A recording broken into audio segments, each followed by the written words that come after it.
देवव्रत नाम का ब्राह्मण, और ब्राह्मण अपनी बेटी को हमेशा कहता है अपनी संगति सही रखना, विचार सही रखना, सोच सही रखना, गलत लोगों में मत पड़ जाना, गलत लोगों के बीच में मत जाना। बार बार अपनी बेटी को समझाता था, पर बेटी का विवाह कर दिया गया। बेटी का विवाह करने के बाद भी बेटी की चित्त बुद्धि सही नहीं हो पाई। वो विवाह होने के बाद भी पर पुरुषों पर उसकी दृष्टि पड़ी रही, पर पुरुष पर उसकी दृष्टि पड़ी।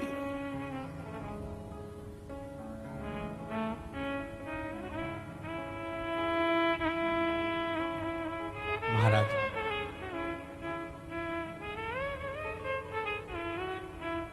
स्कंद पुराण का ये संवाद है। स्कंद पुराण का संवाद, दृष्टि गलत पड़ी रही। शादी होने के बाद भी पर पुरुष पर उसकी दृष्टि जाती थी। जो नारी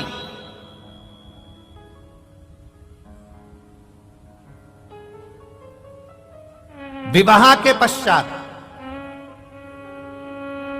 किसी दूसरे पुरुष के साथ में स्मरण करे या शादीशुदा किसी पुरुष का घर तोड़ दे, वो नारी की गति स्कंद पुराण कह रही है।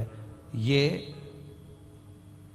स्त्री, ये नारी, ये कन्या जिसका विवाह कर दिया गया और सोच नहीं सुधर पाई, वो नारी प्राण त्यागने के बाद में एक कुतिया का जन्म पाई। अब कुतिया तो बन गई, पर कुतिया का जन्म कैसा मिला?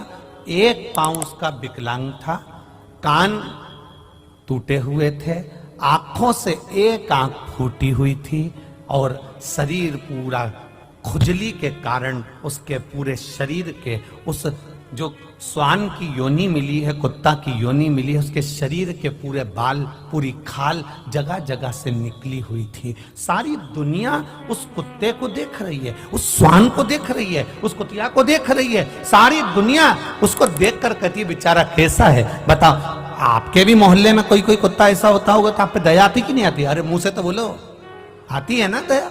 कैसा भयंकर है, बेचारे को कितना कष्ट है, बेचारे को कितना दुख है। बताओ, उसको ये रोग हो गया, उसका एक पांव टूट गया, उसके बताओ दिख भी नहीं रहा, उसको तो बेकार में पड़ा हुआ है बेचारा। अब वो कुतिया की योनि पा गई और कुतिया की योनि पाने के बाद शरीर में उसके रोग हो गया। एक दिन देवव्रत के मन में ये बात उत्पन्न हो गई कि मेरी बेटी का हुआ क्या, मेरी बेटी जो मर चुकी है वो गई कहां।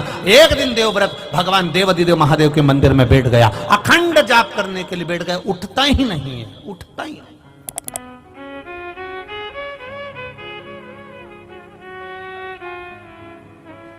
उठ ही नहीं रहा।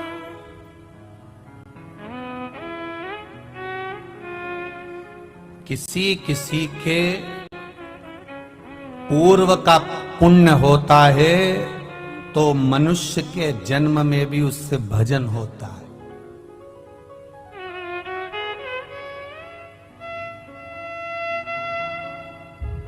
किसी का पूर्व का पुण्य हो तो